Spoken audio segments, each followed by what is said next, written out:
Please join me now in thanking the friends for making this event possible and welcoming our distinguished guests.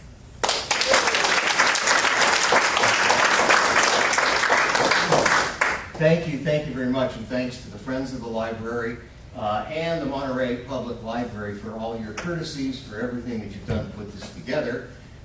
Thank all of you. You can turn out the lights if you want. I have my own light right here. I want to thank you and welcome you to this afternoon's presentation of Jazz on My Mind, Backstage Stories of the Stars of the Monterey Jazz Festival, as told to me by my jazz colleague and longtime friend, Bay Area jazz icon Dr. Herb Wong, and retold in our book, Jazz on My Mind, Liner Notes, Anecdotes, and Conversations from the 1940s to the 2000s. Before I share some of Herb Wong's stories with you, allow me to share some of Herb Wong and how Herb invented the idea of jazz education with a little help from another gentleman of jazz, Edward Kennedy Duke Ellington. In the late 1960s, while working on developing a curriculum for the Berkeley School District's primary classes, I happened to play an Ellington tune to a group of elementary school kids, asking them to write down and draw their thoughts as they listened to the music. When I read their reactions, my reaction was to read their writings to Duke. The next time he called, Duke called frequently, often at 3 or 4 in the morning while he was up all night composing. I was ready with my students' essays by the bed. Marilyn, Herb's wife, Marilyn answered the phone, which I had strategically placed on her side of the bed, and Duke asked for me in his usual manner. "Hello, Beauty. Is the beast there?"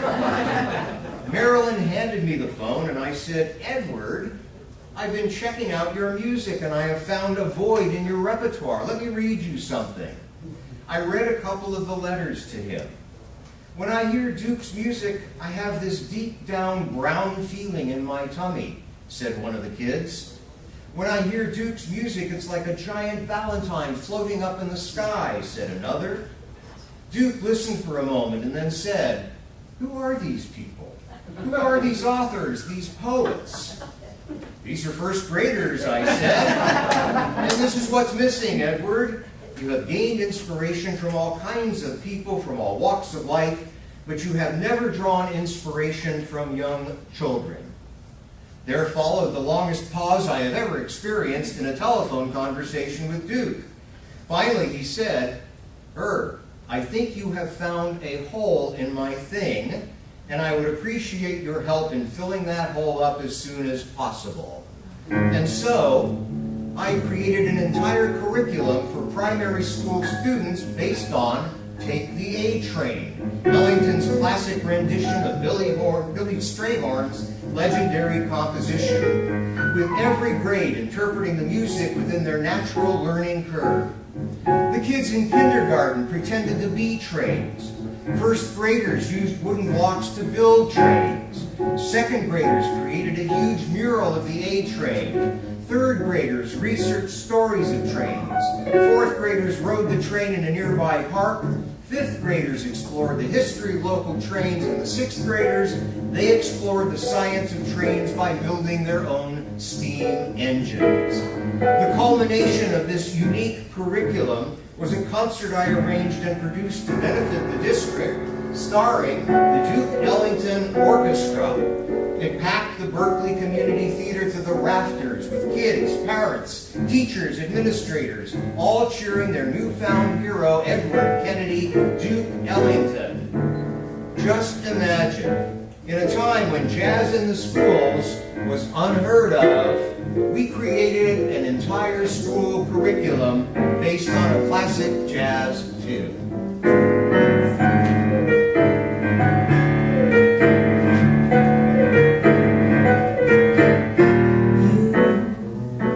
You must take the A train to get to Sugar Hill way up in Harlem.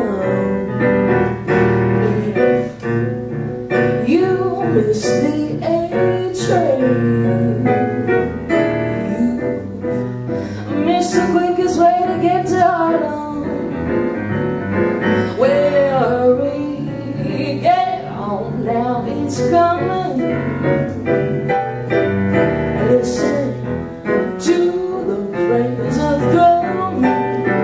Sitting there below the board. Get on the A train. Till we get to Sugar Hill way up in it. Till we get to Sugar Hill. Till we get to Sugar Hill way up in Harlem.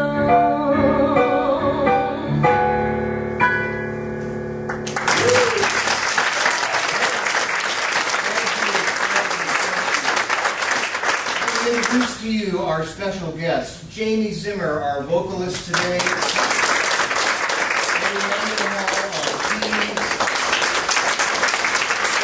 We'll be hearing more from them shortly. But first, let me tell you a little bit about the life of Herb Wong and share some of his earliest stories with you.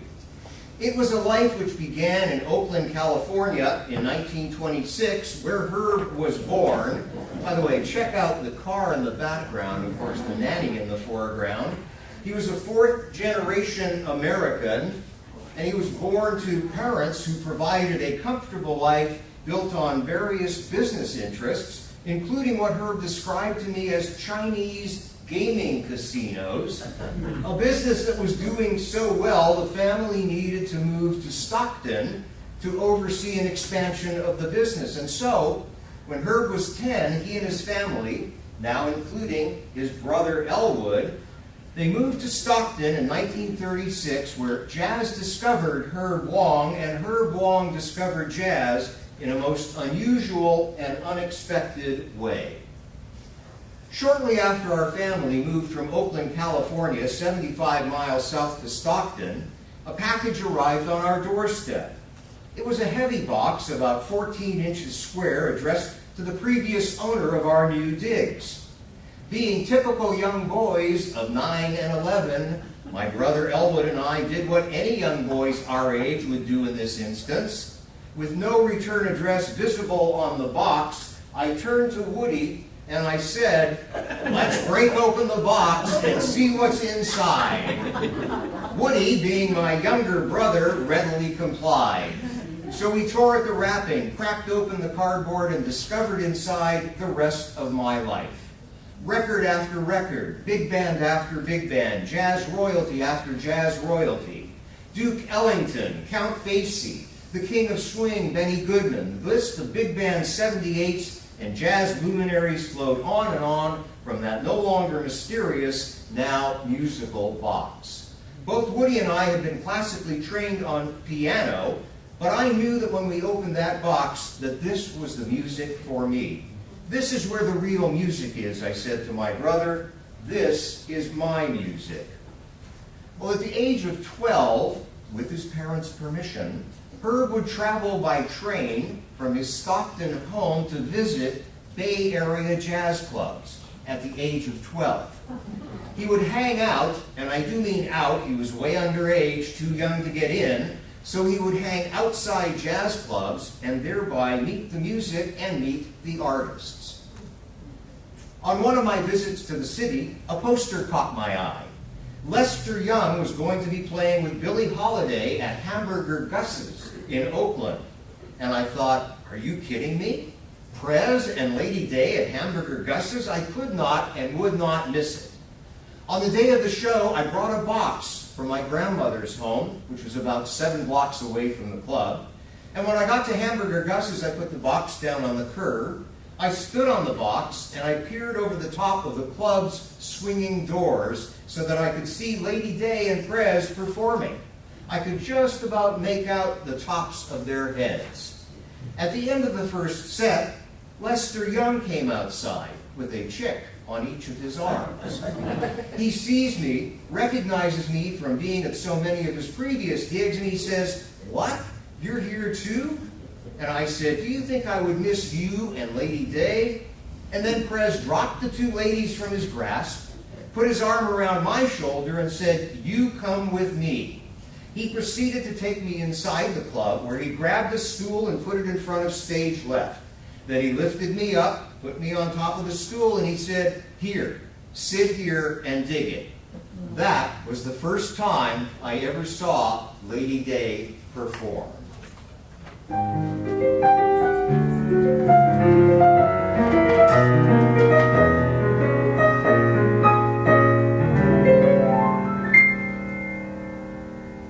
Them that's God shall gain, them that's not shall lose. So the Bible said, and it still is news. Mama may have, Papa may have, but God bless the child that's got his own.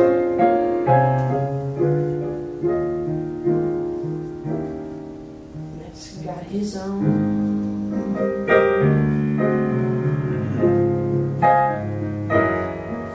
Rich relations give crust of bread and such. You can help yourself, but don't take too much. Mama may have, Papa may have, but God bless the child that's got his own. That's got his own.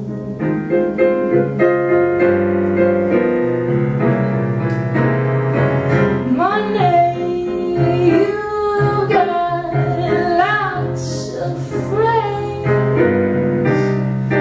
crowding around your door.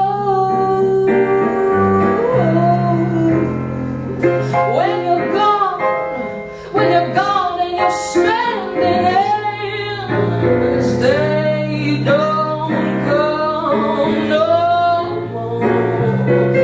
No, no, no. Rich relations give grass of bread and size. You can help yourself, but don't take too much. Mama may have, I tell you, Papa may have, but God bless the child that's got his own. Oh, God bless the child that's got his own. Oh, God bless the child. Oh, God bless the child that's got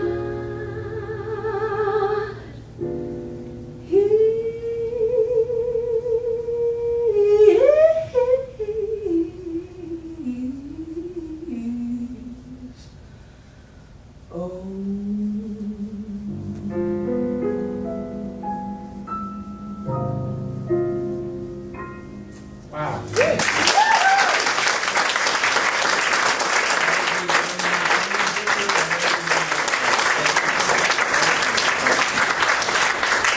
Well, Herb Long's professional life in jazz began at an early age. At the age of 14, when he offered to write reviews of jazz albums for his church's newsletter. It was a trade Herb negotiated with the minister. Herb would play piano at Sunday school in exchange for the back page of the newsletter, where Herb would run his reviews of jazz records. Both the minister and Herb thought they got the better of the deal. When Herb entered the Army, even then he had his sights targeted on jazz. During breaks from the lessons Herb taught to his Signal Corps classes, Herb played jazz for his students, often playing it at meal times and thus leading Herb to claim later in life that he invented the concept of dinner jazz. More important to Herb's own consumption of jazz, when he realized that he had the privilege of ordering resources for his classes, he took double advantage of the opportunity, enhancing his jazz collection while fulfilling his military obligation by ordering duplicate copies of V-discs. V-discs were recordings by famous artists made during World War II and distributed for victory, hence the name V-discs. Herb had the foresight to ask for 2 copies of each disc, one for the Signal Corps, the other for the Herb Corps. He had the good sense to send his copy back home, growing his jazz collection and enhancing his jazz knowledge. Herb used that jazz knowledge to get a job at San Francisco's iconic K-Jazz radio station. He won the job in the first listener contest ever held by the station. In the first few weeks the station was on the air. He won the job because Herb knew more about jazz than the DJs did on the fledgling radio station.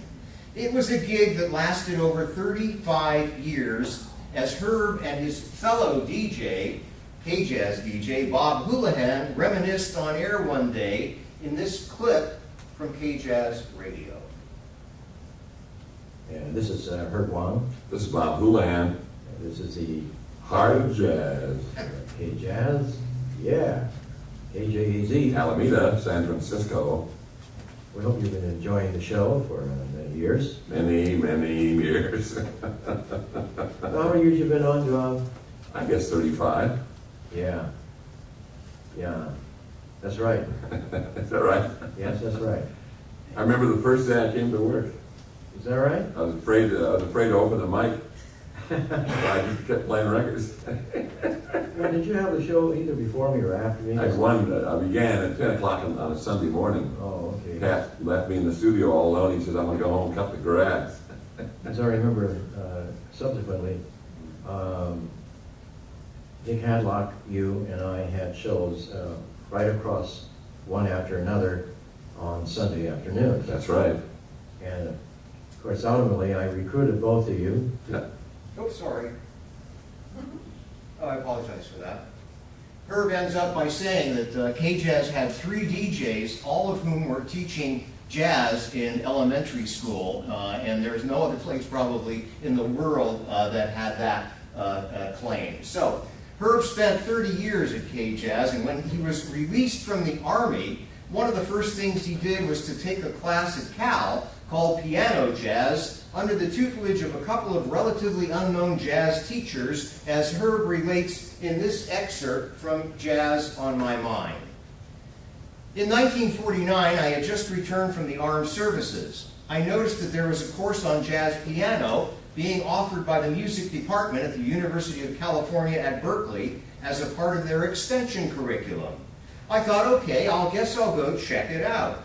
Turned out it was Dave Brubeck and his wife Iola teaching the class. That's when I first met both of them. Dave played the piano and the commentary was conducted by Iola. She made all the remarks. From my point of view, Dave was somewhat shy at the time, so he relegated the commentary to Iola, and they gave students a kind of an overview of the history of jazz piano.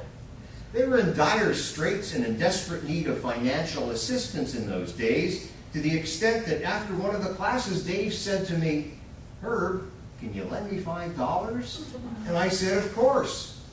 I made sure I heard Dave wherever he played in the Bay Area, and I tried to catch him when he had a gig wherever I happened to be visiting.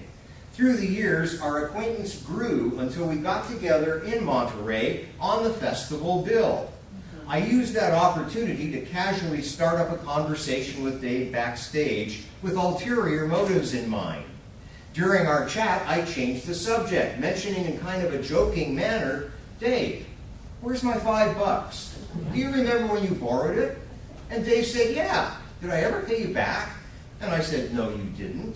So Dave reaches into his pocket saying, "Well, here, let me pay you back." And I held up my hands in mock horror saying, "No, no, no, no, no, I don't want you to pay me back. If you paid me back, I wouldn't have any story left to tell." And I never let him pay me back those infamous $5.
share with you my own Dave Brubeck story from my 30 years as marketing director of the Monterey Jazz Festival. And of course, Dave played there many times during those years. And every year that Dave Brubeck played the festival, as I wandered around the grounds, checking on sponsors, making sure the media people were happy, people would inevitably call out to me, "Hey Dave, great set, love the show." I of course would humbly wave and acknowledge and walk on. And I suspect this happened, and it happened often, because from a distance through an alcoholic fog, which also happens often at Monterey, it wasn't unusual, because I think there was somewhat of a resemblance between us. Dave is on the right, by the way, I'm on the left. One year, though, walking the grounds, one especially inebriated fan walked up to me, literally put his face right in my face, and he says, Dave, you look so young." And we both went on our way on the midway, chuckling at our little encounter. Many of Herb's stories are from the Monterey Jazz Festival, every one of which he covered, from the first Monterey Jazz Festival in 1958 to the last he could physically attend in 2013. And speaking of the Monterey Jazz Festival, I would be remiss as a marketing guy if I did not mention that tickets for the 60th annual Monterey Jazz Festival are on sale right now at montereyjazzfestival.org, and of course that's coming up next weekend. I want to thank the festival, by the way, for the use of these PR photos that we've been seeing this afternoon, and special thanks to Colleen Bailey for that. Not all of Herb's Monterey Jazz Festival stories were amusing. Some were very poignant, as was this story from Herb about the last Monterey Jazz Festival appearance by Billie Holiday before Billie passed away. The last time I saw Billie Holiday in concert was at the first ever Monterey Jazz Festival in 1958. To our everlasting good fortune, two engineers from Ampex Corporation, the pioneering recording company, had some new equipment in hand that year, and they decided to test it in the outdoor arena of the inaugural Monterey Fest. At Monterey, Billie was backed by the same rhythm section she had at the Black Hawk in San Francisco. Dick Burke on drums, Eddie Kahn on bass, Mal Waldron on piano. She had three special guests that night, Buddy DeFranco, Benny Carter, and Jerry Mulligan. When Billie came out from behind the curtain and advanced towards the festival stage, she experienced some serious problems with her stability. So Billie had to be assisted by Buddy and Jerry to make sure she was cool on stage. It didn't seem to bother her, just as the roar of an overhead airplane landing at the nearby Monterey airport didn't appear to faze her at all. In spite of the distractions, Lady Day went straight ahead with her set. It was a short set, as it turned out, and it was a privilege to see her in one of her last performances of her life. Billie Holiday was mesmerizing. Everybody looked at her as a vocal symbol of what they would have liked to have achieved. To a person they said, "I wish I could sing like Billie," but nobody could. Nobody could sing like Billie Holiday.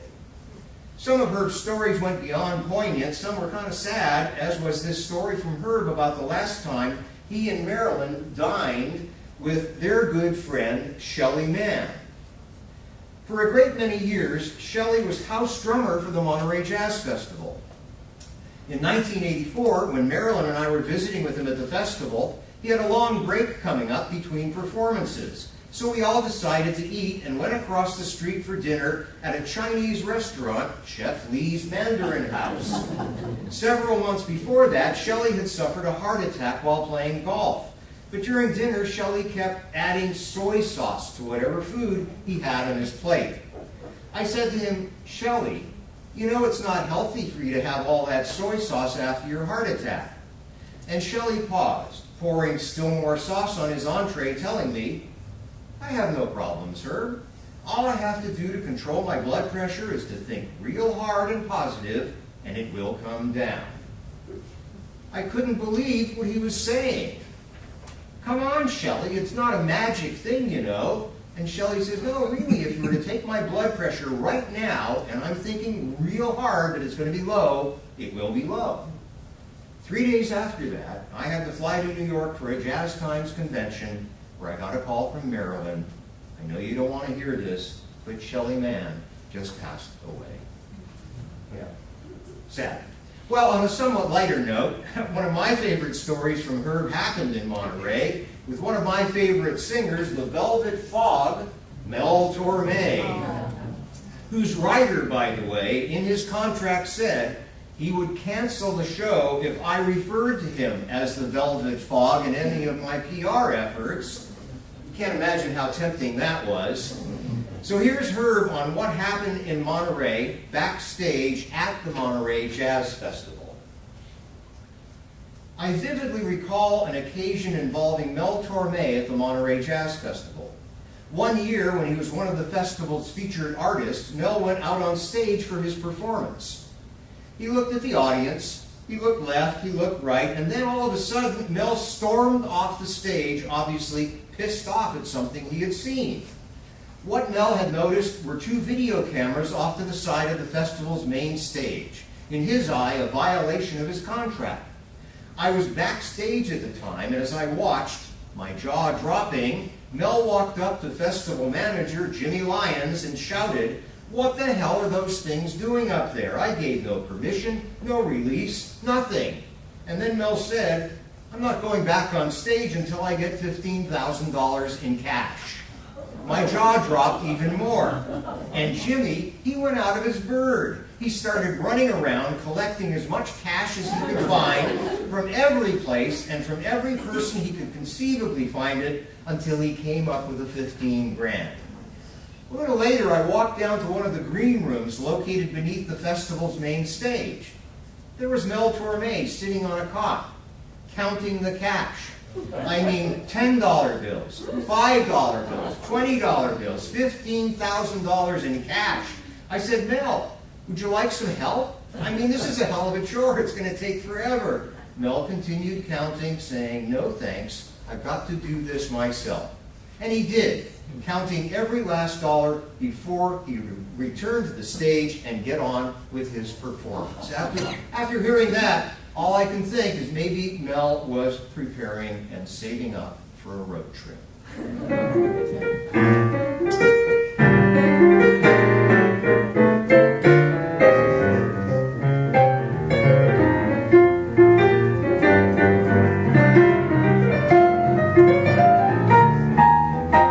If you ever plan to motor west, travel my way, take the highway, that's the best. Get your kicks on Route 66. With little wines from Chicago to LA. More than 2,000 miles all the way. Get your kicks on Route 66. Now you go through St. Louis, jump in Missouri, and Oklahoma St. Louis. Mighty break your sea, Amarillo, Gallup, New Mexico, Flagstaff, Arizona. Don't forget Winona, Gigaman, Paso, San Bernardino. Won't you get hip to this? Time until you make that California trip. Get your kicks on Route, get your kicks on Route, get your kicks on Route 66.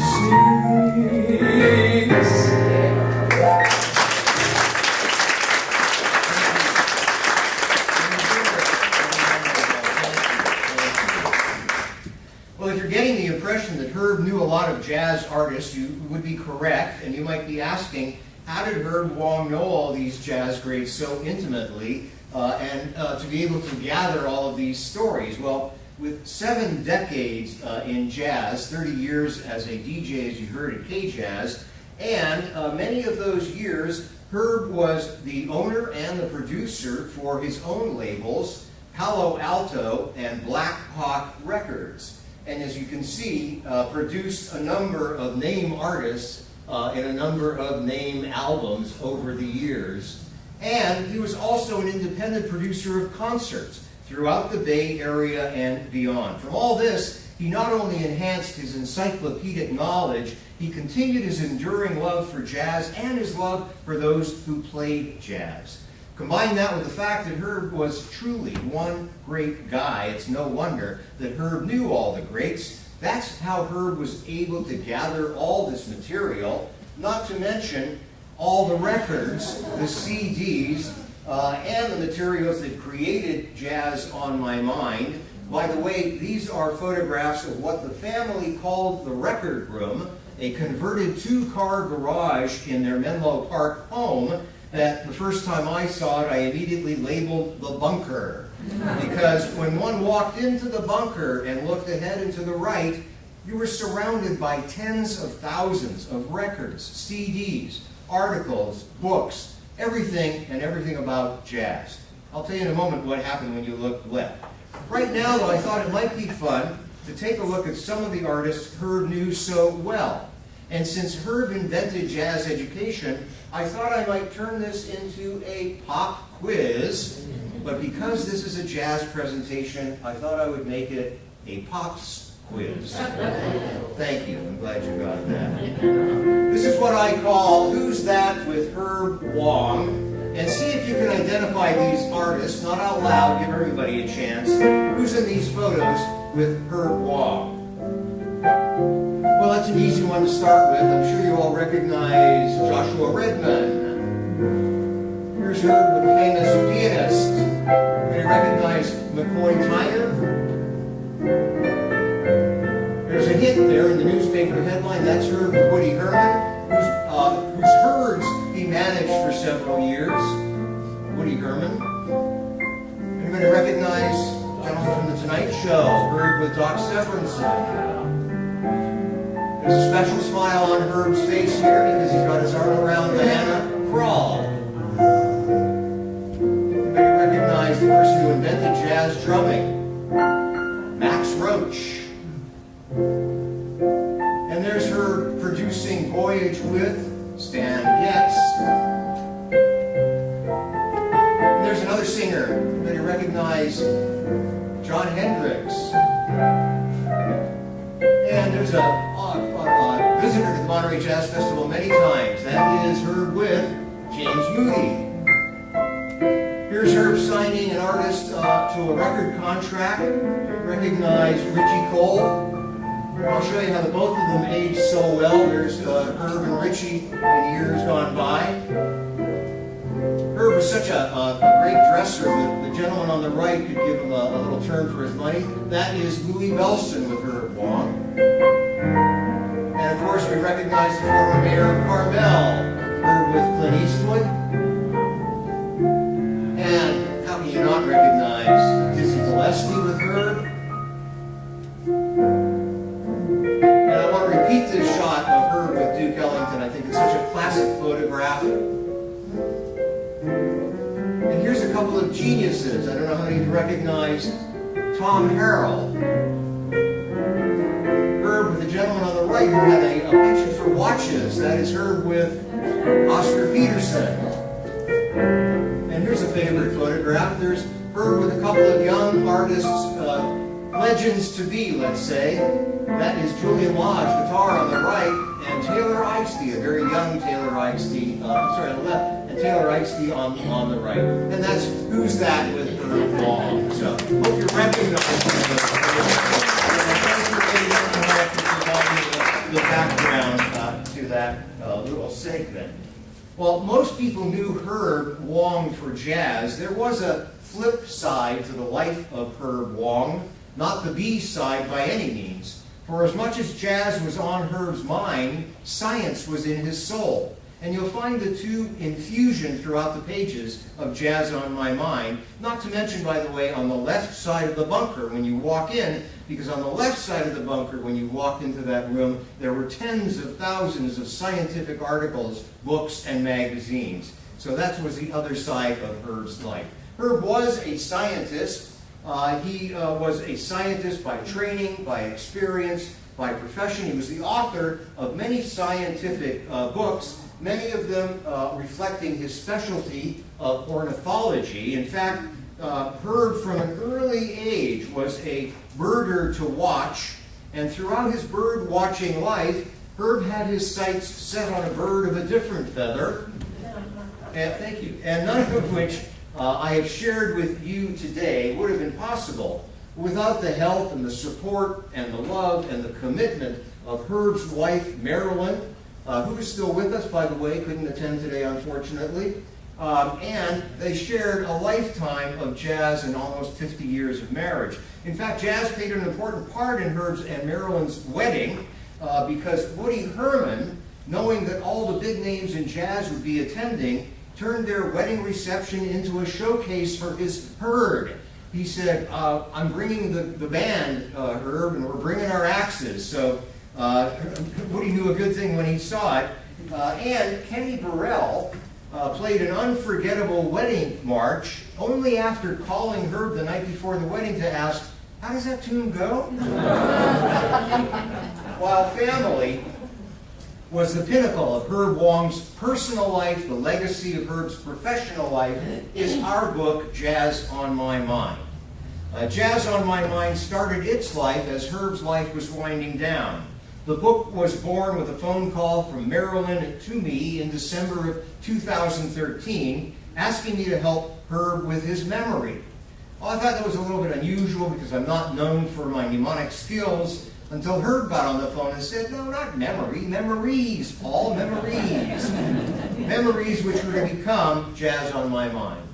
So we worked together for the next few months, conducting a number of interviews in which Herb shared his stories, and we did the last interview 2 weeks before Herb Wong passed away on Easter Sunday in 2014. Over the next 2 years, I had the pleasure of listening to those interviews time and time again while writing the book, which was published in April of 2016.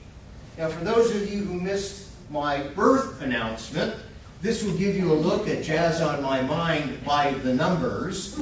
And speaking of numbers, there are 58 artists in the pages of Jazz on My Mind.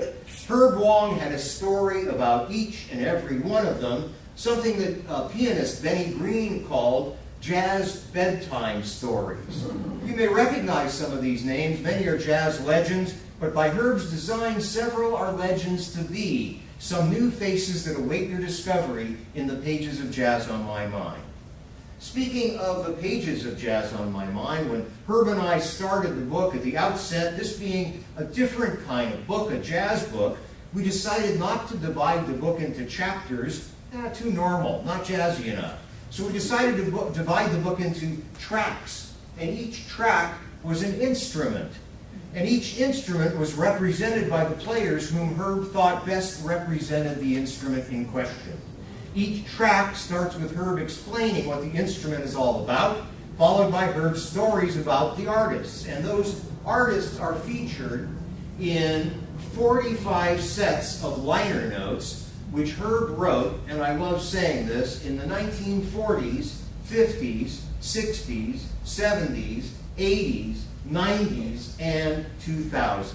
Now, I want to pause to remember, or to remind those who remember, and explain to those who don't, that liner notes were reviews and previews that appeared on the outside of album covers, and it told you what was inside so that you read those liner notes and they helped you decide to buy or not buy the record, which is what we used to call vinyl back in the day. There are 8 articles in the pages of Jazz on My Mind.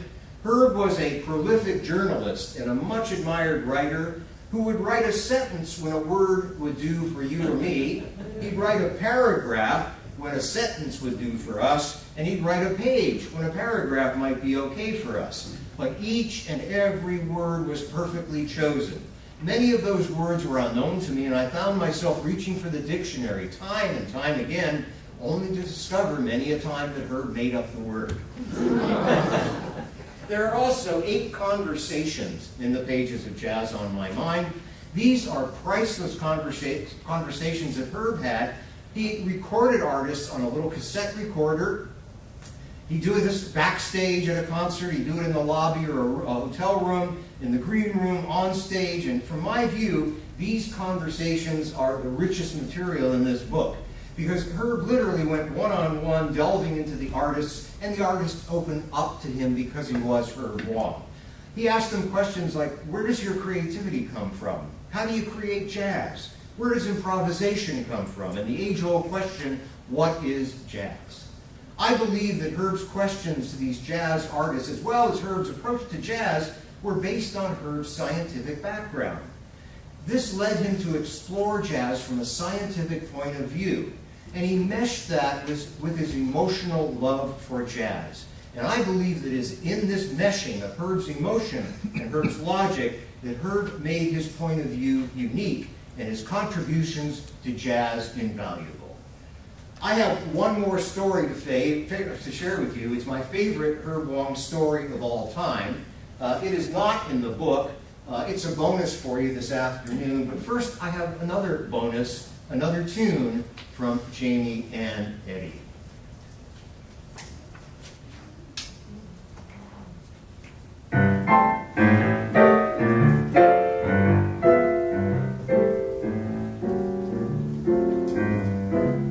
This one's going to go out to Miss Ella Fitzgerald. It's her 100th birthday this year. And I was able to actually perform this song I'm about to sing at Yoshi's in Oakland, where I was fortunate enough to place and win for the Jazz Search West competition. So it means a lot to me, and I'm really glad that all of you are here today. I just want to thank you, Paul, so much for all your work and all your dedication and creating this legacy for Herb. And thank you, all of you, for coming out today. It's been an amazing time singing with you guys, and thank you so much. Have you met Miss Jones? Someone said as we shook hands, she was just old Jonesy to me. Then I said, Miss Jones, you're a girl who understands. I'm a man who must be free. And all at once I lost my breath, and all at once was scared to death. And all at once I owned the earth and sky. Well, now I've met Miss Jones, and we'll keep on meeting till we die, Miss Jones and I. Take it away, Eddie.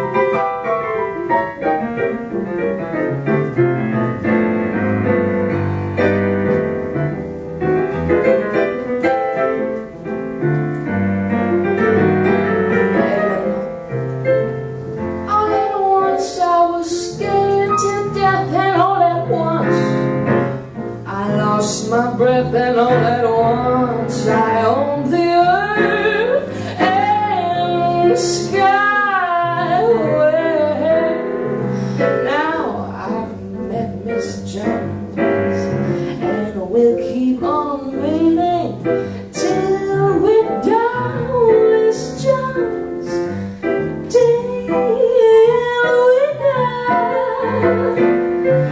till we die, Miss Jones and I.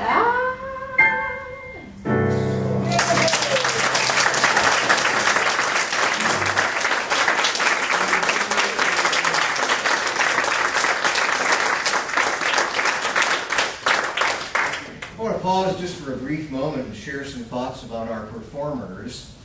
I first met Eddie Mendenhall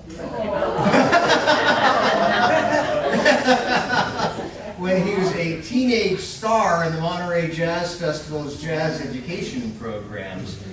Even then, I was so impressed with his personality, his maturity, and as much as I was with his talent. And whereas I once performed for Eddie, serenading him in the middle of Alvarado Street on his birthday while he unpacked for a gig, this is the first time that we've ever been able to work together, and what a pleasure, Eddie. Thank you so much.